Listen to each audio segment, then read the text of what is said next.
I see and hear people all the time agonizing over finding their life's purpose. And I've been there. And I've struggled with it as well for years, probably decades.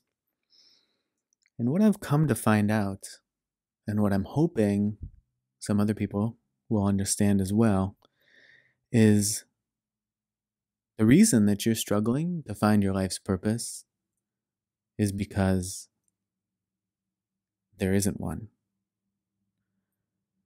Or another way to put it would be the purpose of your life is to play out your life. And by play, I don't mean just let it chronologically tick by. Rather, literally play. Play with life.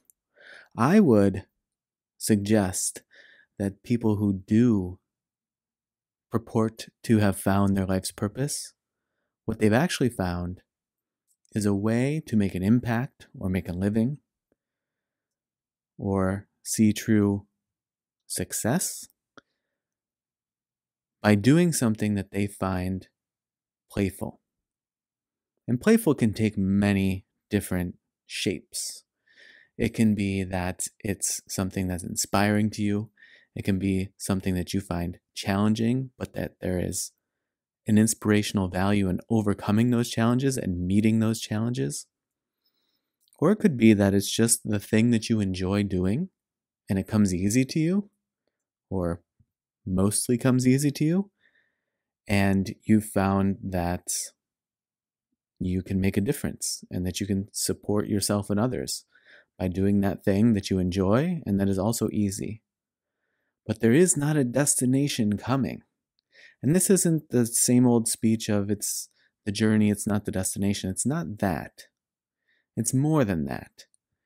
It's saying, yes, there is truth in that, but the journey is a playful journey.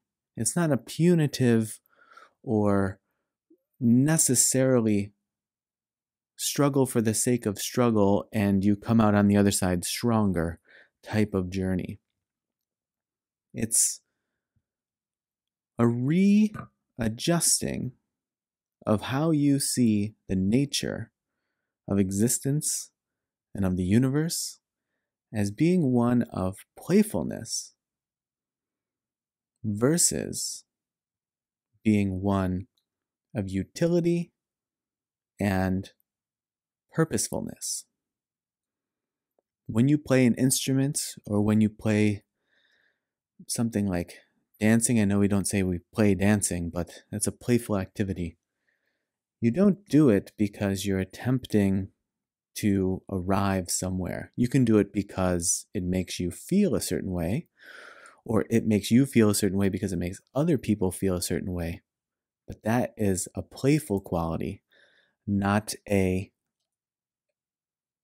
accomplishment perspective on those things. It's not working at playing the piano. It's not working at dancing. It's the joy and the playfulness of the activity itself. And if you can expand that beyond those things that we sort of freely admit are playful, then you can see that the overarching reality is based in the idea that there is a playfulness that's happening, and that is the purpose, is to participate in the playfulness. It's the same idea of, I struggled for years of thinking, science will tell you that you have this urge to procreate, or pass your genes along. But I always thought, why? What do you get out of passing your genes along? There's nothing sort of magical that happens that provides you as an individual with anything from passing your genes along. It never made any sense to me that was the reasoning, that people had this urge. But if you think of it from the sense of there's a playfulness in existence, then I think that you can see it as an additional experience that you're having, whether that experience turns out to feel incredibly challenging or incredibly fulfilling, or probably a very clear mix of both. And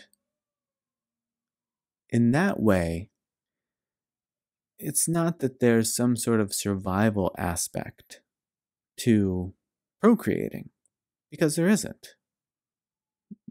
Just being a part of the physical world, it's very apparent that there's no, like I said, no magic. There's not nothing happening there that is providing you with additional survival. And speaking of survival in and of itself, what's the purpose of making it from 50 years old to 60 years old? You're still ending up in the same place. You're going to die.